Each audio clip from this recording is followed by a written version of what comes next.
Hi hello నమస్తే welcome to our channel. So ప్రస్తుతం స్టూడియోలో మనతో పాటు ఉన్నారు వెల్త్ మేనేజర్ రేవంత్ చెల్మల గారు. నమస్కారం రేవంత్. నమస్తే అండి. సో ఇప్పుడు యాక్చువల్గా ఇట్స్ అ వెరీ బ్యాడ్ టైమా గుడ్ టైమా అర్థం కావట్లేదు, ఎందుకంటే స్టాక్ మార్కెట్ కంటిన్యూస్గా డౌన్ఫాల్లోనే ఉంది. సో ఈ డౌన్ఫాల్లో ఉన్నప్పుడు ఎటువంటి లెసన్స్ మనం నేర్చుకోవాలి అండ్ చాలామంది స్టాక్ మార్కెట్ ఎక్స్పర్ట్స్ ఏం చెప్తున్నారంటే డౌన్ఫాల్లో ఉన్నప్పుడు మనం ఇన్వెస్ట్ చేయాలి అంటున్నారు. అది ఎంతవరకు కరెక్ట్? సో ఒక ఇల్లు కట్టడానికి ఏదో మంచి ముహూర్తం చూసుకుంటాం మ్యారేజ్కి. అలానే రైట్ టైమ్ ఆఫ్ ఇన్వెస్ట్మెంట్ అంటే స్టాక్ మార్కెట్లో మంచి ముహూర్తం అనేది పడ్డప్పుడే. అవును. సో ఏదైనా ల్యాండ్ కొనేటప్పుడు డెఫినెట్గా మనము మంచి వాల్యూ కోసం వెతుకుతూ ఉంటాం. మంచి ప్రైస్లో దొరుకుతుందా లేదా, ఎక్కువ రేట్ ఏమన్నా చెప్తున్నారా, ఇట్లా ఇన్ని పాయింట్స్లో ఎలా అయితే వెతుకుతామో ఇన్ ద సేమ్ వే మనకి స్టాక్ మార్కెట్లో కూడా పడ్డప్పుడే మంచి ప్రైసెస్కి అట్రాక్టివ్ వాల్యుయేషన్స్లోకి మంచి మంచి స్టాక్స్ అనేవి దొరుకుతూ ఉంటాయి. సో ఇక్కడ ఇంకొక ప్రాబ్లం కూడా ఉంది. చెప్పేవాళ్ళు కొంతమంది, and I don't name everyone, but there are few people just for viewership కొన్ని చెప్తూ ఉంటారు, ఎలా buy on every dip. So ఇక్కడ పాయింట్ ఏంటి అని అంటే ఎవ్రీ టైం లాస్ట్ 2-3 ఇయర్స్లో చూసిన ర్యాలీ ఉంటుందంటే డెఫినెట్గా ఉండదు. సో లార్జ్ క్యాప్స్ ఏమైనా రికవర్ అయితే అవ్వచ్చేమో, but mid and small cap segments ఏవైతే కరెక్ట్ అవుతున్నాయో అందులో పడ్డ స్టాక్స్ మళ్ళీ పెరుగుతాయంటే వీ డోంట్ నో. సో ప్రీవియస్గా మనం ఏం చేస్తున్నాం, అది బాగా పెరిగింది, సో ఇప్పుడు పడ్డది కాబట్టి అగైన్ అది పెరగడానికి స్కోప్ ఉంటుంది, లెట్స్ క్యాప్చర్ దిస్ మూమెంట్ అని చెప్పేసి ట్రై చేస్తాం. సో కొన్ని విషయాలు అర్థం చేసుకోవాలి. అది ఆపరేటెడా, కావాలని పెంచారా మార్కెట్లో, జస్ట్ ఆ మూమెంట్ వచ్చిందా. సో ఇక్కడ చాలా పారామీటర్స్ ఉంటాయి. మార్కెట్లో ఆపరేట్ చేసి మరీ పెంచుతారు. Just like real estate, Kokapet ఏరియాలో ఏదో 100 ఎకరాలను ఒక న్యూస్ క్రియేట్ చేసి దానికి అమాంతం రేట్లు పెంచి, అండ్ యాక్చువల్గా అదే జరుగుతుంది, పెరిగిపోయాయి, పెంచుతారు కావాలని ఇంటెన్షనల్. అది ప్రతి చోట ఉంటుంది. It is not just in stock market, real estate, అన్ని చోట్ల ఉంటుంది, ఎవ్రీవేర్ ఇట్ ఈస్. సో అట్లా ఆపరేటెడ్ ఏమన్నా ఉందా అది? సో ఆపరేటెడ్ అయినట్లయితే మళ్ళీ పెరుగుద్ది అనడానికి ఎటువంటి ఎవిడెన్స్ లేదు. సో బేసిక్గా మనకి పడ్డ తర్వాత బాగా పెరిగిన స్టాక్స్ అనడానికి ఇన్ ఎగ్జాంపుల్స్ ఉంటే, పడ్డ తర్వాత ఇక పెరగలేదు అనడానికి ఇన్ ఎగ్జాంపుల్స్ ఉంటాయి. We can't even name them, అన్ని ఉంటాయి, నెంబర్ కూడా చెప్పలేని స్టాక్స్ రికవరీ అవ్వకుండా ఉంటాయి. నిజంగానే ఇంత కంటిన్యూస్ డౌన్ఫాల్ అనేది ఫస్ట్ టైమా ఈ విత్ ఇన్ ఫ్యూ ఇయర్స్ లో? గత 30 సంవత్సరాలు ఇది 45 సార్లు జరిగింది దాదాపుగా. మోర్ దాన్ ఎ ఇయర్. యా, సో బేసిక్ 45 సార్లు 30 సంవత్సరాల్లో జరిగింది. అండ్ దాంతో పాటుగా మనకి రీసెంట్గా 2022లో కూడా నియర్ టు 20% వరకు నిఫ్టీ 50 కరెక్షన్ జరిగింది. అంటే large cap segment, heavy weights, పెద్ద పెద్ద కంపెనీసే. ఇప్పుడు ఎంత జస్ట్ ఒక 15% పడింది. And even small cap, mid cap అయితే ఇప్పుడు హార్డ్లీ 20 పడ్డాయి. అప్పుడు 30-40 ఆల్రెడీ 2022లో పడ్డాయి. సో వెరీ రీసెంట్లీ కూడా అది జరిగిన కరెక్షన్. సో బేసిక్గా కరెక్షన్ ఇప్పుడు జరుగుతుంది ఎటువంటిది అని అర్థం చేసుకోవడం చాలా ఇంపార్టెంట్. సో 2019లో కరెక్షన్, కోవిడ్ అప్పుడు 2020లో జరిగిన కరెక్షన్స్ని మన ఎగ్జాంపుల్గా తీసుకొని మార్కెట్లో డబ్బులు పెట్టేసిన వెంటనే మనకి పడ్డా కానీ రీబౌండ్ అయిపోయి ఫుల్ రిటర్న్స్ వచ్చేస్తాయని జనరల్ అజంప్షన్ అందరి మైండ్లో ఉంది, ఏం కాదు అని. ఎస్, ఏం కాదు అన్నమాట నిజమే. కాకపోతే ఇది ఎటువంటి కరెక్షన్ అని అర్థం చేసుకోవాలి. అదొక సడన్ ఈవెంట్, మనం ఎవరు ఊహించకుండా జరిగింది. 2022లో Russia Ukraine war, it's a sudden event, ఎవరు ఊహించలేదు. అదే టైంలో అదాని రిలేటెడ్ ఇష్యూస్, ఎవరు ఊహించనిది. 1992 హర్షద్ మెహతా స్కామ్, ఎవరు ఊహించనిది. సో స్కామ్ రిలేటెడ్ కానీ, లేకపోతే ఏదైనా బ్యాంక్ కొలాప్స్ కానీ, ఇట్లాంటివి ఏమైనా జరిగితే ఇట్స్ అ సడన్ ఈవెంట్, కిందకు వస్తుంది, బేస్ ఫామ్ తీసుకుని వెంటనే వీ షేప్ రికవరీలో పైకి వెళ్ళిపోతుంది మార్కెట్. కానీ ఇప్పుడు జరగబోతున్నటువంటి మార్కెట్ కరెక్షన్ ఎటువంటిది అనేది అర్థం చేసుకోవాలి. సడన్ ఈవెంట్ అయితే కాదు, ఇది సడన్ ఈవెంట్ కాదు. సో మార్కెట్ పడుతుంది అని చెప్పి నేను ఫస్ట్ డే మీ దగ్గరకు వచ్చిన రోజు నుంచి చెప్తున్నా, అప్పుడు మార్కెట్స్ అయితే పైన no, it's not create, by nature event అని అంటాం. ఇప్పుడు వర్షాకాలం వస్తే వర్షం పడటం ఎలా సహజమో అలానే ఇప్పుడు జరుగుతున్న యాక్టివిటీ అనేది ద సేమ్ టైప్. సో మార్కెట్లో సైక్లిక్ ఈవెంట్స్ ఉంటాయి, ఫండమెంటల్ ఈవెంట్స్ ఉంటాయి, స్ట్రక్చరల్ ఈవెంట్స్ ఉంటాయి, ఇంకా రకరకాలుగా ఉంటాయి. ఇప్పుడు జరుగుతున్నంత కూడా సైక్లిక్ ఈవెంట్. జనాల దగ్గర డబ్బులు లేవు, సో దాని గురించి ఏం చేస్తున్నారు, వడ్డీ రేట్లు తగ్గిస్తున్నారు. మార్కెట్లో క్యాష్ ఫ్లో లేదు, దానికోసం ఏం చేస్తున్నారు, బాండ్స్ కొని మార్కెట్లోకి ఆర్బీఐ డబ్బుల్ని పంపించేస్తుంది. జనాల చేతుల్లో డబ్బులు ఇంకొంచెం ఎక్కువగా పెడితే వాళ్ళ బయ్యింగ్ పవర్ పెరిగి వాళ్ళే ఎకానమీని బూస్ట్ చేస్తారన్న ఉద్దేశంతో ఇన్కమ్ ట్యాక్స్ రివిజన్ కూడా చేశారు. So monetary based changes, fiscal based changes, ఇవన్నీ కూడా చేసుకుంటూ వస్తుంది ప్రభుత్వం. సో బేసిక్గా ఇప్పుడు ఏం జరిగింది, సైక్లికల్ ప్రాసెస్లో జనాల దగ్గర డబ్బులు లేవు, ఖర్చు పెట్టడానికి వీకెన్ అయిపోయారు, అండ్ లోన్స్ కట్టడానికి కూడా ఇబ్బంది పడుతున్నారు. ఈ సిచ్యువేషన్ ఎంటర్ అయింది కాబట్టి సో బై డిఫాల్ట్ జనాల దగ్గర డబ్బులు లేకపోతే ఏం జరుగుతుంది, దే డోంట్ బై ఎనీథింగ్. కొనకపోతే ఏమవుతుంది, రెవెన్యూస్ అనేవి స్టాగ్నేట్ అయిపోతాయి, రెవెన్యూ గ్రోత్ రాదు, కంపెనీస్ ఎదగవు, వాళ్ళకి ప్రాఫిట్స్ రావు. ఇవన్నీ జరగకపోతే డెఫినెట్గా స్టాక్ మార్కెట్ పైకి వెళ్ళదు కదా. స్టాక్ మార్కెట్ అనేది గాల్లో దీపంలాగా ఇట్లా తీయలేం ఏది కూడా. సో అది ఫండమెంటల్ మీద వర్క్ చేస్తూ ఉంటుంది. సో ఈ ఈవెంట్స్ అన్ని కొంచెం రెక్టిఫై చేసేందుకు ఆల్రెడీ గవర్నమెంట్ ట్రీట్మెంట్ మొదలు పెట్టింది. టాబ్లెట్ వేసుకుంటే ఇట్ విల్ టేక్ టైం కదా కరెక్ట్. రికవర్ ప్రాసెస్ అవ్వడానికి. ఎస్, పీరియడ్ లో ఉన్నాము. ఉంటాం అంతే. సో ఇప్పుడు మనం ట్రీట్మెంట్ పీరియడ్లోకి ఎంటర్ అయ్యాం. ఎంత టైం ఉంది ఈ treatment? It may take another 4-5 months also to stabilise. And mid and small cap segment pain might extend. Okay. So బేసిక్గా మిడ్ అండ్ స్మాల్ క్యాప్ సెగ్మెంట్కి సంబంధించి అందరికీ ఒకటి ఒపీనియన్ ఉంటుంది, ఫుల్ రిటర్న్స్ వస్తాయి, 25-30% రిటర్న్స్ వస్తాయి, అవును. ఎందుకు ఇంకా ఉద్యోగాలు చేయడం, హ్యాపీగా ఇల్లు అమ్మేసి అందులో పెట్టుకుంటే ₹2 వడ్డీ వస్తుంది, బతికేయచ్చు కదా. Correct. But unexpected risk factor ఉంది. అలా కుదరదు, అది రాదు. What ever it happened is a wind fall type. అంటే బట్ ఇక్కడ ఏ సెక్టర్ ఆఫ్ ఆడియన్స్ ఎక్కువ ఎఫెక్ట్ అయ్యారు ఈ down fall? Like for example mid caps లో, స్మాల్ క్యాప్స్ లో చాలా వరకు గ్రీడీ ఉన్న వాళ్ళు ఎవరంటే common people, like middle class people అని నేను అనుకుంటాను. ఎస్, సో వాళ్ళు ఎక్కువ ఎఫెక్ట్ అయ్యారా ఇప్పుడు ఈ డౌన్ ఫాల్ వల్ల? యా, దీన్ని ఒక పాలిష్డ్ వేలో చెప్తా. ఇన్ఫార్మ్డ్ పీపుల్ కేటగిరీ ఉంటుంది, అన్ఇన్ఫార్మ్డ్ పీపుల్ కేటగిరీ ఉంటుంది. ఓకే, ఇన్ఫార్మ్డ్ పీపుల్ అని అంటే బిగ్ ఇన్స్టిట్యూషన్స్, నాలెడ్జబుల్ ఇన్వెస్టర్స్, వీళ్ళందరూ ఇన్ఫార్మ్డ్ పీపుల్ అని అంటారు. విత్ సైంటిఫిక్ ఎవిడెన్స్ తోటి చేస్తారు ఏ వర్క్ అయినా. అన్ఇన్ఫార్మ్డ్ పీపుల్ అని ఉంటారు, అంటే మనలాంటి వాళ్ళందరూ రీటైలర్స్. మీరు కూడా అందులో? నన్ను కలుపుకోకపోతే తిడతారు మళ్ళీ, ఎందుకు నన్ను కూడా కలుపుకొని తిట్టుకుంటే అయిపోద్ది. యా, సో అన్ఇన్ఫార్మ్ పీపుల్ ఏంటి, just greed, out of greed, returns బాగా వస్తున్నాయి, సో మనం ఇప్పుడు ఇన్వెస్ట్మెంట్ పెడితే మనకి త్వరగానే కోటీశ్వరులు అయిపోతాం. సో ఈ జర్నీ ఎట్లుంటుంది అని అంటే, బిగినింగ్ ఆఫ్ ద ఇన్వెస్ట్మెంట్ జర్నీలో బై డిఫాల్ట్ గా ప్రతి ఒక్కరు గ్రీడ్ ఫ్యాక్టర్ తోటి ఎంటర్ అవుతారు. స్టాక్ మార్కెట్ లోకి ఎంటర్ అయితే మనకు మంచి రిటర్న్స్ వస్తాయి, సో మంచి రిటర్న్స్ తోటి మనం కనుక ఇదే స్పీడ్ తో కనుక గ్రో అవుతూ వెళ్ళామనంటే వెంటనే అంబానీ పక్కన కుర్చీ వేసుకొని కూర్చున్న స్థాయికి ఎదిగిపోతాం. ఇవన్నీ కూడా మనకి ఇమాజిన్ చేసేసుకుంటాం. This is how generally happens things. So reality ఏంటి అని అంటే, మనకి మార్కెట్ లో రిటర్న్స్ అనేవి ప్రీవియస్ గా ఏదైతే చూసామో అదొక windfall type.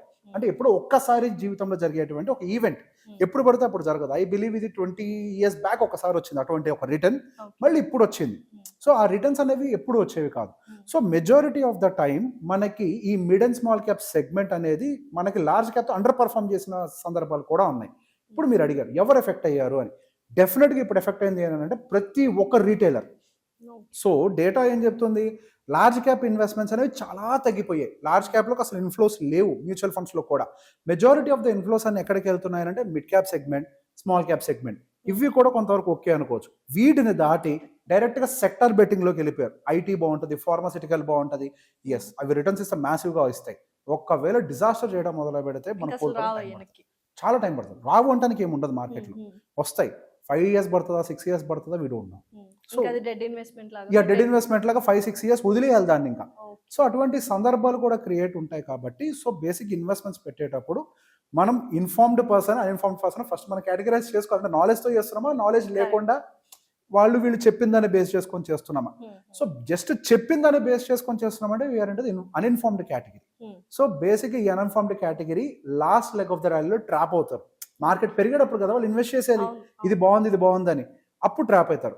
So the same, నేను ఒక 5 సంవత్సరాలు 6 సంవత్సరాలు వెనక్కి వెళ్ళి చూస్తే, నేను 2014-15 నుంచి ఇన్వెస్ట్ చేస్తాను, 13-14 అనుకుంటా ఆల్మోస్ట్. ఆ టైంలో people use to speak only about large cap. Mid cap touch చేయకండి, స్మాల్ క్యాప్ టచ్ చేయకండి అని చెప్తూ ఉండేవాళ్ళు. ఈవెన్ ఆల్మోస్ట్ 16-17 వరకు కూడా. కోవిడ్ ఫాల్ తర్వాత మిడ్ అండ్ స్మాల్ క్యాప్ కి బాగా ఇది వచ్చింది, మంచి నేమ్ వచ్చింది. సో బేసిక్ ఆ టైంలో అదంతా ఏం జరిగింది అంటే, small and mid cap large cap అని తక్కువ రిటర్న్స్ ఇచ్చాయి. సో ఎప్పుడైతే రిటర్న్స్ ఇచ్చాయో మళ్ళీ దాన్ని చేజ్ చేశారు. సో లార్జ్ క్యాప్ రిటర్న్ ఇచ్చినప్పుడు దాన్ని చేజ్ చేసాము, mid and small cap returns ఇచ్చినప్పుడు దాన్ని చేజ్ చేస్తాము. అంటే ఏది రిటర్న్ ఇస్తే దాని వెనకాల మనం వెంట పడుతున్నాము అని అంటే అది ఇన్ఫార్మ్డ్ వే కాదు, అన్ఇన్ఫార్మ్డ్ వే. సో లాస్ట్ లెగ్ లో మనం ఎంటర్ అవుతున్నాం. పూర్తిగా పెద్దవాళ్ళందరూ రిటర్న్స్ తీసేసుకున్నాక వాళ్ళు అమ్ముకొని బయటికి వెళ్ళిపోవాలనుకునే టైం మనం ఎంటర్ అయ్యి వాళ్ళకి లిక్విడిటీ ఇస్తున్నాం.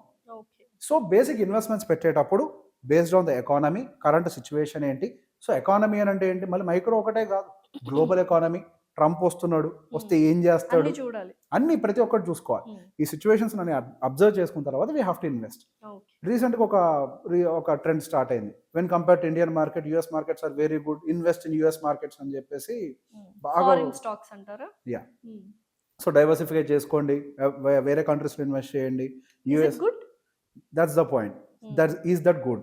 సో ఇది వాల్యుయేషన్ పాయింట్ ఆఫ్ వ్యూలో చూస్తాం. ఇండియన్ మార్కెట్ కరెక్ట్ అవ్వడానికి కారణం డెఫినెట్గా వాల్యుయేషన్ పాయింట్. వాల్యుయేషన్స్ వల్ల ఇండియన్ మార్కెట్స్ అన్ని కరెక్ట్ అవుతూ లోవర్ లెవెల్స్లోకి వెళ్ళిపోతున్నాయి. When compare to Indian markets, US markets ఇంకా ఎక్స్పెన్సివ్ వాల్యుయేషన్స్లో ఉన్నాయి. At any given point of time US market కూడా కరెక్షన్స్లోకి ఎంటర్ అవ్వచ్చు, and the correction will be even more severe than the Indian markets. Okay. So basic investment పెట్టేటప్పుడు so even ఇప్పుడు US market గురించి ఎందుకు మాట్లాడుతున్నారంటే when compare to Indian markets గత 2 సంవత్సరాల్లో US markets చాలా ఎక్కువ రిటర్న్స్ డెలివరీ చేశాయి. సో ఇప్పుడు నేను ఎందుకు వద్దంటానికి కూడా రీజన్ చెప్తాను. It is not just the valuation. US market అంతా డ్రైవ్ చేసేది ఒకటే sector, that is AI IT. ఇది మాత్రమే. It could B Nvidia, meta, alphabet, ఇవి మాత్రమే డ్రైవ్ చేస్తున్నాయి. సో బేసిక్గా ఏ సెగ్మెంట్కి ఏ చిన్న జరక్కొచ్చినా కానీ అయిపోయింది. అంటే ఎంటైర్ మార్కెట్ కిందకు రావడానికి ప్రాబిలిటీ ఎక్కువ ఉంది. రీసెంట్గా డీప్ సీక్ వచ్చింది. సో కాంపిటీటర్ బిల్డ్ అయ్యారు. వాళ్ళు చెప్తున్నారు క్లియర్గా తక్కువ హార్డ్వేర్తో, తక్కువ కెపాసిటీ హార్డ్వేర్తో we can do lot of wonders అని చెప్పి, తక్కువ ఖర్చుతో చేయగలుగుతామని చెప్పి. రేపు బుధవారం రోజు నైట్ ఎన్విడియాకి సంబంధించిన రిజల్ట్స్ రాబోతున్నాయి. వాళ్ళ రెవెన్యూలో అయినా చిన్న ఇంపాక్ట్, పెద్దది వస్తుంది, చిన్న ఇంపాక్ట్ ఉన్నా లేదు వాళ్ళ ఫ్యూచర్ గైడెన్స్లో, అంటే ముందు ఎలా ఉండబోతోంది ఏ సెగ్మెంట్ అని చెప్పేటప్పుడు మా సేల్స్ ఎలా ఉంటాయని కూడా చెప్తారు. ఆ టైంలో కనుక మాకు డీప్ సీక్ ఒక థ్రెట్ అవుతుంది అని ఒక మాట చెప్పినా కానీ అయిపోయింది యూఎస్ మార్కెట్. అంతే పడిపోతుంది. సో బేసిక్గా ఇది too much of expensive valuation. దీన్ని ఎట్లా కొలుస్తామని అంటే market capitalisation to the GDP అని చూస్తాం అనమాట. అంటే జీడిపితో పోలిస్తే ఎంత పైకి వెళ్ళిపోయింది మార్కెట్ అని. So two much of expansion జరిగినప్పుడు ఒక్క చిన్న నెగిటివ్ న్యూస్ చాలు ట్రిగ్గర్ అయిపోయి కింద పడుతుంది. అండ్ అది కింద పడుతుంది అంటే మరికొన్ని పారామీటర్స్ కూడా ఉన్నాయి యూఎస్ మార్కెట్స్లో. సో వాళ్ళ కన్సంప్షన్ చాలా వీక్ అయిపోతుంది. వాళ్ళు హౌసెస్ ఏవైతే కన్స్ట్రక్ట్ చేస్తున్నాయో అమ్ముడు పోవట్లేదు because of the high interest rate. And దాంతో పాటుగా రీసెంట్గా వచ్చిన వాల్మార్ట్ రిజల్ట్స్ చాలా క్లియర్గా చెప్తుంది కన్స్యూమర్ సెంటిమెంట్ వీక్ అయిపోయింది. సో కన్స్యూమర్స్ పర్చేసింగ్ పవర్ పడిపోతుంది. So that is a threatening through the US economy. So మన ఇండియన్ మార్కెట్ ఎప్పుడు కరెక్షన్కి గురైందో కూడా ఒక్కసారి మనం అబ్జర్వ్ చేస్తే, ఎప్పుడైతే కన్సంప్షన్ థీమ్ వీక్ అవుతుంది అన్న విషయాన్ని బయటకు వచ్చిందో ఆ టైం నుంచి ఇండియన్ మార్కెట్ కింద పట్ట మొదలైంది. Maybe this is the beginning of the US market to come down. ఇది ప్రారంభం మాత్రమే. సో ఎప్పుడైనా ఎంటర్ అయ్యేటప్పుడు మార్కెట్ వాల్యుయేషన్, వాళ్ళ లోకల్ ఎకానమీ, వీటన్నిటిని అర్థం చేసుకొని పెట్టాలి. ఏదో యుఎస్ ఎకానమీ ఇప్పటిదాకా బాగా రిటర్న్ ఇచ్చింది కాబట్టి we should not go there and invest. In general వాళ్ళ నెక్స్ట్ ఫ్యూచరిస్టిక్ థింగ్స్ ఏవి అని ఆలోచించుకొని చేయాలి. మనిషి ఎదగాలంటే ఏం చేయాలి? భవిష్యత్తును చూడాలి. ఎవరు ఎదుగుతారు? విజనరీ ఎదుగుతాడు.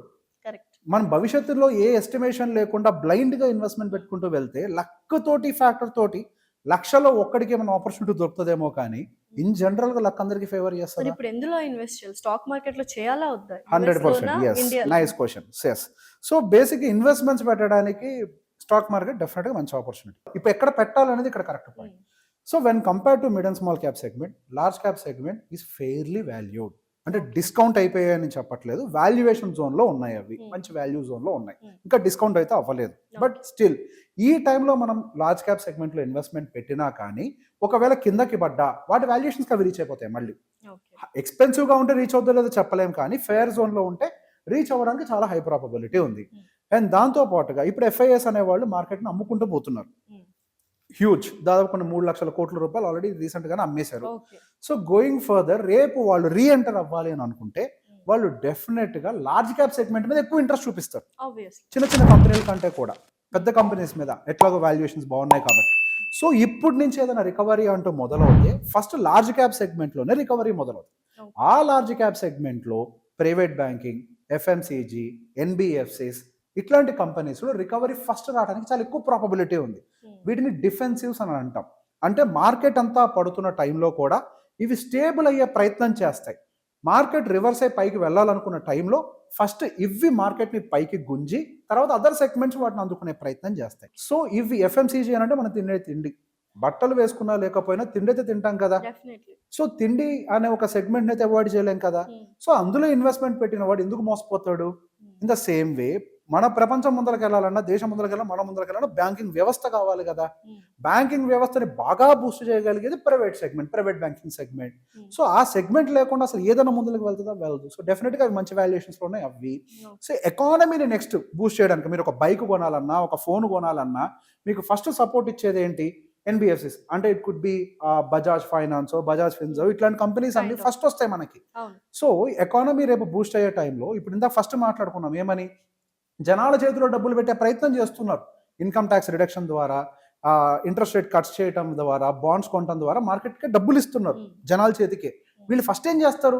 ఖర్చు పెడతారు. ఖర్చు ఎక్కడ పెడతారు? చిన్న చిన్న స్కూటర్లు అవ్వచ్చు, బైక్స్ అవ్వచ్చు, గూడ్స్ అవ్వచ్చు, ఏసీలు అవ్వచ్చు, వీటి మీద ఖర్చు పెడతారు.